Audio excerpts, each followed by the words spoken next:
Indonesia, Salam Nusantara dari Sabang sampai Merauke, dari Miangas sampai Pulau Rote. Mantaplah iman kita, mantaplah kasih kita, mantaplah pengharapan kita tentunya dalam Yesus Kristus yang menjadi Tuhan dan Juru Selamat kita dan Juru Selamat dunia. Jangan katakan bahwa Yesus bukan Tuhan, jangan katakan pula bahwa Yesus itu bukan Juru Selamat. Dia adalah Tuhan, dia adalah Juru Selamat. Kalau engkau percaya, engkau akan diselamatkan. Engkau tidak percaya, engkau akan dihukum. Yohanes 3 ayat 36. Karena Yesus sudah berkata dalam Yohanes 14 ayat yang ke-6, akulah jalan dan kebenaran dan hidup, tiada seorang sampai kepada Allah kalau tidak melalui aku. Dan Petrus mengatakan dalam Kisah 4 ayat 12, dan keselamatan tidak dalam siapapun juga selain dalam Dia Yesus Kristus. Karena di bawah kolong langit ini tidak ada nama lain yang diberikan kepada manusia yang olehnya kita diselamatkan. Mantap! Dan juga saya mau katakan kepada kita bahwa Paulus mengatakan dalam Kisah 6 ayat 31, percayalah kepada Tuhan Yesus Kristus, maka engkau akan diselamatkan, engkau dan seisi rumahmu. Puji Tuhan.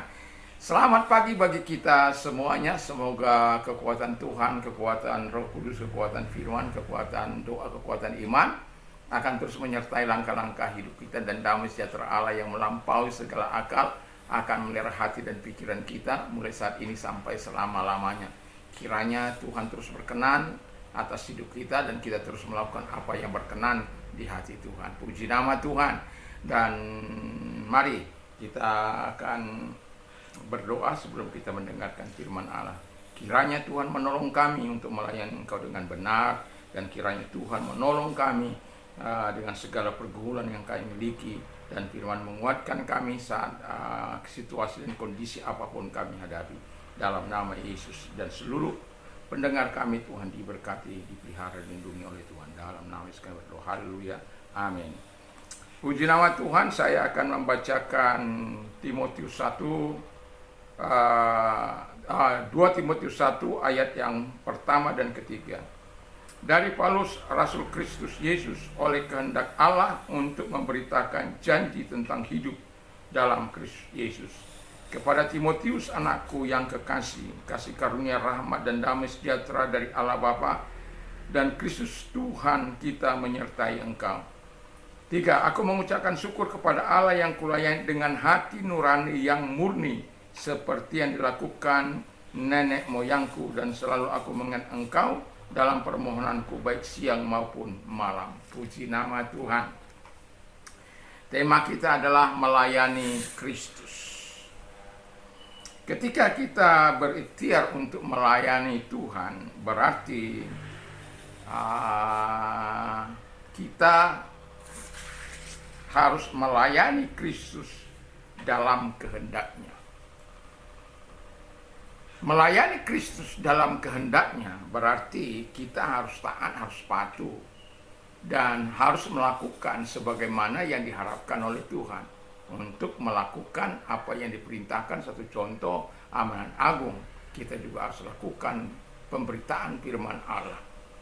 Salah satu kenapa saya memakai media ini untuk membicarakan tentang Yesus, karena mungkin saya tidak bisa datang ke negara-negara atau ke tempat-tempat, karena ada beberapa negara yang mendengar, walaupun kadang di beberapa waktu ini agak sepi, tetapi saya tetap mau melakukannya. Ada Malaysia, ada Singapura, dan Kinabalu, dan lain sebagainya, dan kota-kota yang ada di Jakarta, atau Surabaya, Medan, dan lain sebagainya. Yang mau saya katakan adalah bahwa melayani Kristus harus dalam kehendak Allah. Kalau kita tidak melayani Tuhan dalam kehendak Allah, kita melayani diri kita sendiri. Kita melayani demi kepentingan kita sendiri.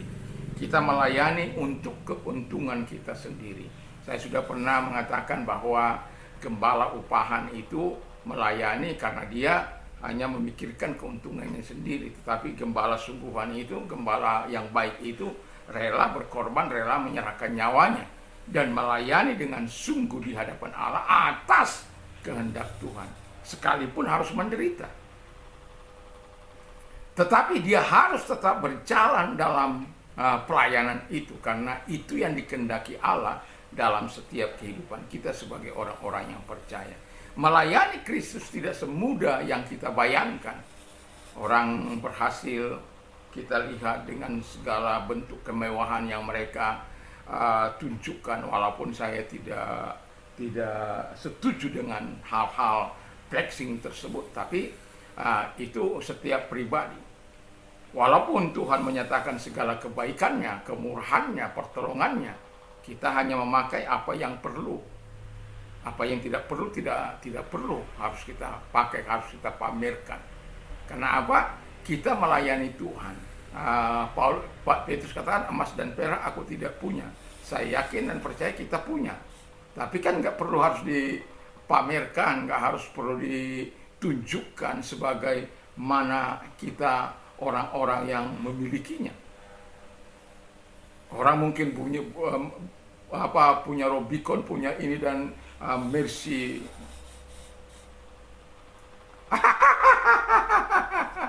Rolls Royce dan lain sebagainya, mobil-mobil Ferrari dan lain sebagainya. Tetapi yang mau saya katakan adalah kita tidak iri terhadap mereka yang melayani Tuhan diberikan fasilitas yang lebih. Tetapi yang mau saya katakan adalah melayani Tuhan atas kehendak Tuhan. Kalau Tuhan kehendak Tuhan kamu memakai itu, silakan saja. Kalau kehendak Tuhan kamu memakai jet pribadi, silakan saja. Tapi kalau tidak, Yesus dengan segala kesederhanaannya untuk menunjukkan kepada dunia ini bahwa Dia ada sebagai Tuhan yang begitu wow, begitu luar biasa, penuh dengan kemuliaan, tapi datang ke bumi ini dengan segala kesederhanaannya. Dan kita sebagai hamba-hamba Tuhan, sebagai anak-anak Tuhan, sebagai orang-orang percaya, sebagai orang-orang kudusnya, sebagai orang-orang yang mengasihi Tuhan, yang melayani Tuhan, harus menggunakan cara-cara kesederhanaan yang Tuhan tunjukkan dalam kehidupan kita. Kadangkala hamba Tuhan tidak mati karena kelaparan, tapi hamba Tuhan mati karena kekenyangan, lupa berpuasa, lupa melakukan apa yang harus dilakukan. Makan terus, makan sana, makan sini, akhirnya gemuk, tidak terbatas. Akhirnya pasang ring sana, pasang ring, hanya untuk menyelamatkan dirinya. Seharusnya kita sebagai hamba Tuhan sudah tahu porsi kehidupan kita. Bukan serakah kita, bukan tamak kita, bukan rakus kita yang kita bawa. Saya kuat makan. Enggak, saya pungkiri saya ini kuat makan. Tetapi yang saya lakukan juga saya kuat puasa. Karena saya tidak ingin berat badan saya itu melebihi obesitas. Karena itu akan menghambat saya untuk berdoa, menghambat saya untuk melakukan sesuatu yang lebih baik. Dan itulah sebabnya melayani Tuhan atas kehendak Tuhan, termasuk kita harus mendisiplinkan diri kita untuk terus menjaga diri tetap dalam keadaan sehat, dalam keadaan yang baik, supaya kita tetap dapat melayani dengan sungguh. Yang kedua dikatakan oleh Tuhan, sebenarnya surat ini ditujukan kepada Timotius, anak dari Timotius ya. Surat ini ditulis di tahun 66 dari penjara di Roma. Dan sekalipun demikian, dia mau menunjukkan ini gabungan antara perkataan Paulus, nasihat Paulus kepada Timotius, dan apa yang dilakukan oleh Paulus. Dan saya merangkumnya supaya menjadi bagian dari orang-orang percaya. Nah, yang kedua kata firman Allah dikatakan, melayani dengan penyertaan Bapa, Anak, dan Roh Kudus. Ini penting. Ketika kita melayani dalam penyertaan Bapa, Anak, dan Roh Kudus, berarti kita membiarkan Tuhan menolong, Kristus menolong kita, Roh Kudus menolong kita dalam pemberitaan firman Allah. Dan sebagai pemberita firman Allah, kita akan mendapatkan apa yang dikatakan kasih karunia, di mana kita mendapatkan covenant, janji Tuhan yang begitu luar biasa kepada kita orang-orang yang tidak berdaya ini. Rahmat Tuhan yang tadinya kita tidak seharusnya kita mendapatkan kebaikan, kemurahan, dan pertolongan Tuhan, tapi kita mendapatkannya. Dan pengampunan dosa yang diberikan secara luar biasa. Tuhan melakukan itu di saat kita masih lemah, bukan di saat-saat kita kuat. Dan itu sebabnya kita melayani Tuhan harus menyertakan Bapa, Anak, dan Roh Kudus dalam pelayanan kita. Dan kita juga akan menikmati damai sejahtera daripada Tuhan dalam hidup kita. Pertanyaan saya, benarkah kita melayani Bapa, Anak, dan Roh Kudus dalam penyertaan Bapa, Anak, dan Roh Kudus dalam kehidupan kita? Kita dapat lihat dalam kehidupan kita. Saya bersyukur 1 Maret 1987 sampai saat ini, saya masih percaya pada firman Allah. Dalam arti kata, bahwa ketika saya sakit, saya tidak mencari obat, tidak juga mencari dokter. Mencari dokter, ya dokter di atas segala dokter. Mencari obat, ya dari Tuhan saja. Orang katakan kamu terlalu, bagi saya, izinkan saya untuk mempertahankan iman saya. Pakai, sampai orang hamba Tuhan katakan, pakai ini bro, pakai hikmat, akal budi, bahwa dokter itu juga dipakai oleh Tuhan. Saya tidak pungkiri itu. Saya bukan anti dokter. Anak saya, istri saya kalau sakit, apa cari dokter di atas, apa dokter di bumi. Saya sudah bilang, apakah saya nggak pernah ke dokter? Pernah, 1 kali di awal pernikahan saya dengan istri saya. Tetapi ketika saya mau makan obat, Roh Kudus berbicara, apakah kuasaku tidak sanggup menolong engkau? Karena saya menyadari bahwa penyertaan Tuhan itu, penyertaan Bapa, Anak, dan Roh Kudus, semua lengkap, komplit diberikan kepada kita. Sehingga kita tidak perlu takut untuk melayani, karena dalam penyertaan Bapa, Roh Kudus. Ketika engkau sakit, engkau disembuhkan. Ketika engkau lemah, engkau dikuatkan. Ketika engkau susah, engkau dihiburkannya. Ketika engkau hancur sehancur-hancurnya, tapi engkau tidak hancur. Sakit sesakit-sakitnya, tapi engkau tidak sakit. Karena Bapa, Anak, dan Roh Kudus. Seseorang berkata sama saya melihat kamu bisa berdiri di pulau ini atau tidak. Saya masih tetap sehat, kuat, dan dalam pemeliharaan Tuhan.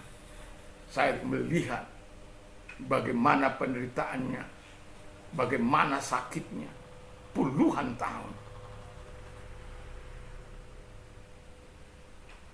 Karena memikirkan cien. Saya bukanlah orang yang mau menyuap.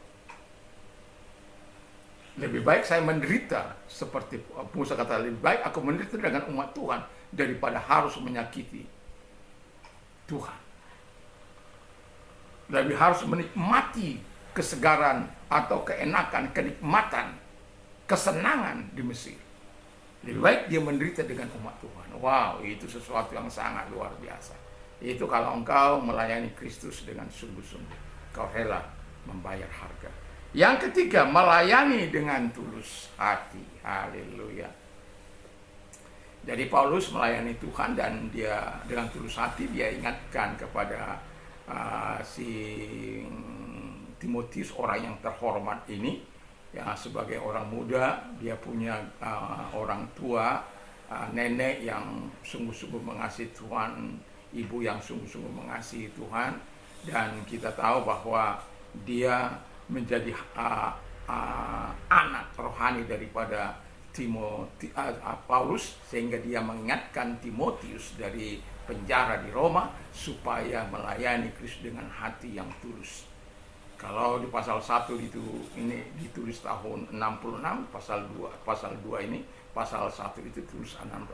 Tujuannya adalah memberikan encourage, keberanian kepada Timotius untuk melayani, karena dia masih muda. Tentu orang yang masih muda, saya tahu bagaimana ketika saya masih muda melayani Tuhan.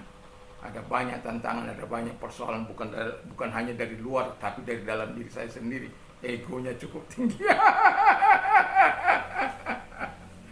Tapi begitulah. Tetapi yang jelas kita melayani karena kehendak Tuhan, kita melayani karena penyertaan Bapa, Anak, dan Roh Kudus, sehingga kita bertahan sampai hari ini. Saya mempunyai banyak teman yang telah gugur, bukan gugur sebagai bunga bangsa, bukan gugur sebagai pahlawan, tapi memang jatuh karena tidak tahan dengan ujian kehidupan ini. Makanya tadi dikatakan sehancur-hancurnya, seharusnya hancur tapi tidak hancur. Seharusnya sakit sesakit-sakitnya tapi tidak sakit. Menderita semenderita-deritanya tapi tetap bertahan, tetap bersabar. Wah, itu kalau bukan Tuhan, nggak ada itu. Nah, Sekalipun demikian, saya mau ingatkan kita supaya kita melayani Tuhan dengan tulus. Orang-orang muda layani Tuhan dengan tulus hati, dengan motivasi-motivasi yang tidak baik. Bukan ada orang melayani karena cien. Kalau dalam satu pertemuan dia berkata, berapa saya harus dapat ketika saya melayani ini, apa yang saya dapat, apa yang macam-macam. Melayani Tuhan itu upahnya dari surga, ya. Walaupun sebagai gembala gereja Pantai Costa itu 28 sampai 31 hari, 28, 29, 30, 31. Kalau tahun kabisat 29 hari. Kalau lain-lain biasa 28 hari di bulan Februarinya. Nah, yang mau saya katakan adalah bahwa kita sebagai orang percaya melayani Kristus bukan karena janji-janji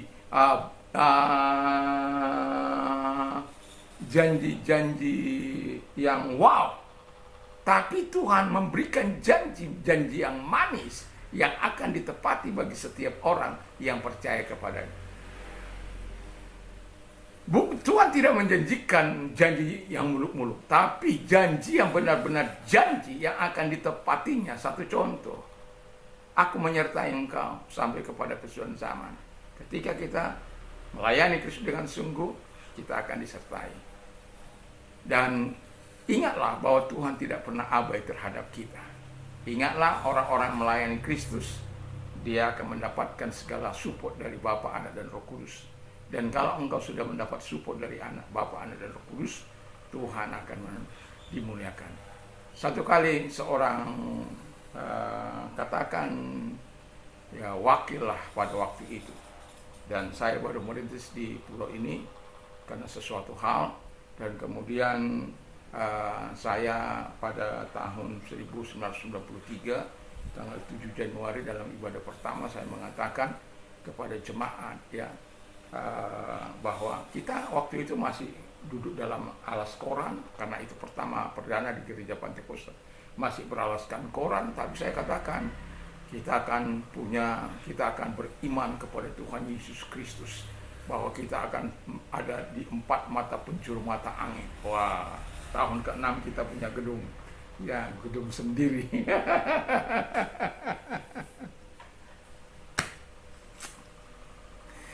Turun dari mimbar seseorang katakan, "Bro, saya tidak apa dengan iman Anda, tapi lihatlah kemampuan jemaat, lihatlah keberadaan kita, kursi aja belum ada." Memang satu pun kursi belum ada. Kita belas duduk di atas koran, belum punya mimbar. Ya, tapi saya bilang begini, Om, saya bukan tidak percaya pada jemaat, kemampuan jemaat.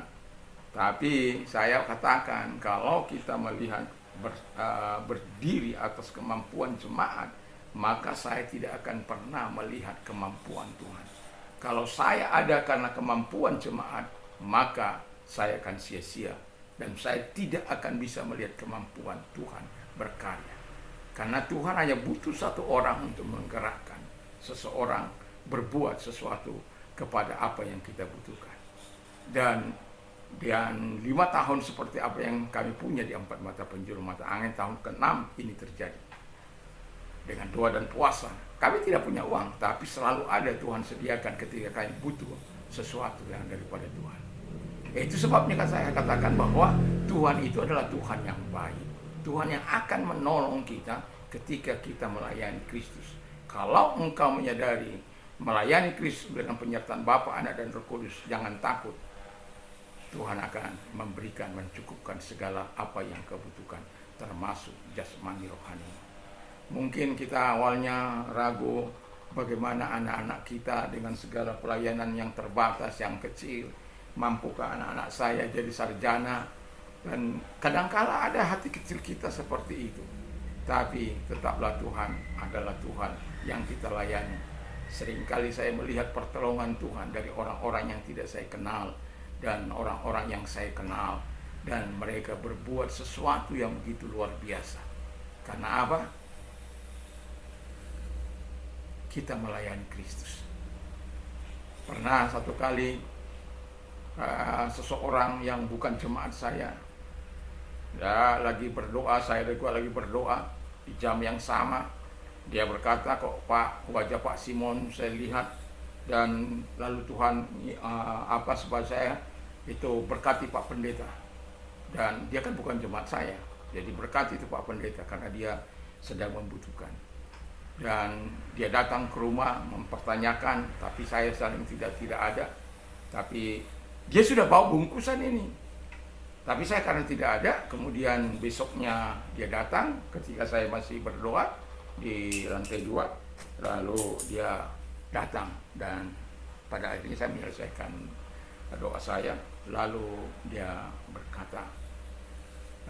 bercerita, saya datang kemari, saya tidak tenang sampai saya yang menyerahkan berkat ini kepada Pak Pendeta. Lalu saya terima, saya doakan, lalu kemudian berceritalah kenapa.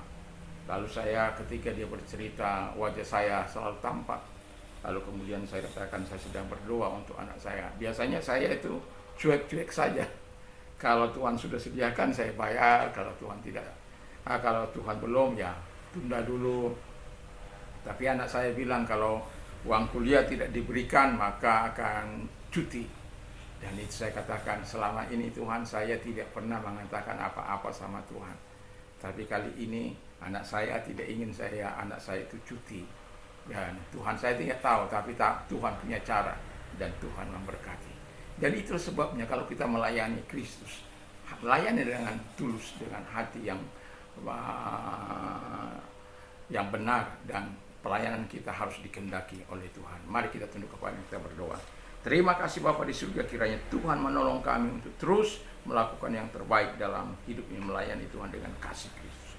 Terpujilah Engkau, dalam nama Tuhan Yesus Kristus kami juga berdoa kepada mereka yang sakit. Kalau engkau sedang sakit, dalam nama segala sakit penyakit yang mereka derita, keluar dan oleh bidur Yesus engkau sembuh. Dan dalam nama Tuhan Yesus Kristus juga kami berdoa kepada mereka yang mengalami persoalan, dalam nama Yesus. Jangan pernah takut, jangan pernah khawatir. Tuhan selalu menolong engkau tepat pada waktunya. Arahkan tangan kepada Tuhan, kita berdoa. Lihat tangan-tangan yang diarahkan kepadamu Tuhan. Nyatakanlah mujizatmu, nyatakanlah kuasamu dalam kehidupan mereka. Di dalam nama Yesus Kristus kami bersyukur dan kami berdoa. Haleluya. Amin. Puji nama Tuhan. Selamat pagi, selamat beraktivitas. Tentu bersama dengan Tuhan. Sadari bahwa Tuhan menyertai engkau sampai kepada kesudahan zaman. Jadi rasa takut, hormat kepada Tuhan harus tetap ada dalam perjalanan hidup kita ini. Kiranya Tuhan Yesus memberkati. Mantap, mantap, mantap. Oh ya, kalau Anda ingin berdonasi, ada nomor-nomor di bawah ini. Dalam nama Yesus Tuhan memberkati.